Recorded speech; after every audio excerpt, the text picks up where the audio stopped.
Good morning पिला माने आज अध्याय समस्त को स्वागत। षष्ठ पाठर कंटिन्यूएशन रे आज हम पढ़िबा माउंट बैटन को योजना। माउंट बैटन को योजना मोस्टली परीक्षा रे पड़े 5 मार्किया क्वेश्चन, तो भलसे सुनो। एटा 1947 मार्च 22 रे lord Louis Mountbatten Bharat को वाइसराय होई के आसिले। वाइसराय के थिले 1947 मार्च 22 रे lord Louis Mountbatten Bharat को कौन है कि आसिले वाइसराय है कि आसिले। से उभय कांग्रेस और मुस्लिम लीग मध्य बुझामणा करबा लागि एक योजना प्रस्तुत कले। ब्रिटिश पार्लियामेंट रो अनुमोदन पर 1947 जून 3 तारिख रे माउंट बैटन को योजना घोषित होइतला। माउंट बैटन योजनार व्यवस्था गुडी कोन कोन थिला सेटा होची मेन क्वेश्चन। एटा 5 मार्क सेति पय पढ। फर्स्ट बिट भारत विभाजित हेबो और भारत और पाकिस्तान नाम रे दुईटी देश सृष्टि होबो। एटा प्रथम बिट थिला। सेकेंड बिट कौन थिला? उत्तर पश्चिम सीमांत प्रदेश सिंधु प्रदेश बेलुचिस्तान और आसाम रो मुसलमान बहुल सिलहट जिल्ला रे बसवास करुथुबा लोक माने भारत रे रहिबे कि पाकिस्तान रे रहिबे से संपर्क रे निष्पत्ति नेबा पाए सेमानंकु सुजोग दिया जिवो। 3 नंबर थिला बंगाला और पंजाब देश प्रदेश रो विभाजित हेबो। मुसलमान बहुल पूर्व बंग पाकिस्तान रे मिसिबो और अण मुसलमान बहुल पश्चिम बंग भारत रे रहिबो। मुसलमान बहुल पश्चिम पंजाब पाकिस्तान रे मिसिबो, अण मुसलमान बहुल पूर्व पंजाब पाकिस्तान रे भारत रे रहिबो। सर सिरिल रेडक्लिफ को अध्यक्षता रे गठित सीमा निर्धारण कमिशन दुई देशर सीमा निर्धारण करिवे। देशीय राज्य गुड़िक भारत किंबा पाकिस्तान रे मिसिबा किंबा स्वाधीन रहिबा पाई निष्पत्ति नेबार स्वाधीनता दिया जिवो। भारत रे संविधान प्रणयन सभा चालू रहिबो एवं पाकिस्तान रे एक भिन्न संविधान प्रणयन सभा गठित हेबो। ब्रिटिश पार्लियामेंट क्षमता हस्तांतर करिबा पाई 1947 अगस्त 15 पूर्व एक आईन पास करिबो। जातीय कांग्रेस भारतर अखंडता बजाय रखिबा पाई सबु प्रकार चेष्टा करी विफल हेले एवं माउंट बैटन को योजना को ग्रहण करिबा व्यतीत अन्य किछि उपाय नथिला। मुस्लिम लीग पाकिस्तान पाई 2/3 अंचल दाबी करिथिला। एहा कांग्रेस ग्रहण कला नै कारण पाकिस्तान रो गठन परे मध्य भारतर मुस्लिम जनसंख्या पाकिस्तान रो मुस्लिम जनसंख्या ठारू अधिक हेउतला। जेउ अंचल रे मुस्लिम लीग रो प्राधान्य रहिथिला केवल सेही अंचल गुडी को भाग करिबा पाई कांग्रेस राजी हेला। सेही आधार रे पंजाब बंग और आसाम रो विभाजन हेला। एक क्षुद्र और संकुचित पाकिस्तान रो व्यवस्था देखि जिन्हा अत्यंत मर्माहत और क्षुब्ध होइथिले सुधा अन्य उपाय न पाई ही योजना को ग्रहण करथिले। भारत स्वाधीनता आईन। बर्तन भारत स्वाधीनता आईन विषय पढ़िबा।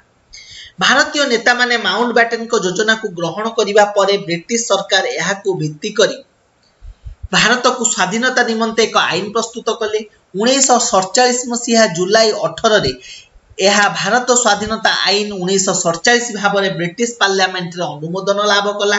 उक्त आईन अनुसार भारत और पाकिस्तान नामक दुईटी स्वाधीन राष्ट्र गठित होई 1947 अगस्त 15 तारिख दिन क्षमता हस्तांतर निमंते निष्पत्ति निया गला।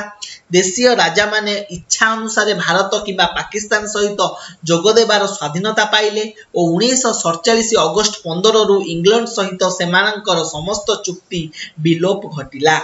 निजर संविधान प्रणीत हेबा पर्यंत प्रत्येक देशर संविधान प्रणयन सभा को विधायक सभार क्षमता दिया गला और उभय देश भारत शासन आईन 1935 अनुଯାयी शासन कले। इंग्लैंड रो भारत सचिव पद उच्छेद करा गला। विभाजन और स्वाधीनता परे भारतर प्रथम गवर्नर जनरल भावे लॉर्ड लुई माउंट बैटन और प्रथम प्रधानमंत्री भावे जवाहरलाल नेहरू और पाकिस्तान प्रथम गवर्नर जनरल भावे मोहम्मद अली जिन्ना एवं प्रथम प्रधानमंत्री भावे लियाकत अली खां शपथ ग्रहण कले। एटा पड़िबो 2 मार्किया क्वेश्चन किबा 1 मार्किया पड़ी पारे। कौन पड़िबो ना विभाजन और स्वाधीनता परे भारतर प्रथम गवर्नर जनरल किए थिले ना लॉर्ड लुई माउंट बैटन। प्रथम प्रधानमंत्री किए थिले जवाहरलाल नेहरू। पाकिस्तान प्रथम गवर्नर जनरल किए थिले मोहम्मद अली जिन्ना।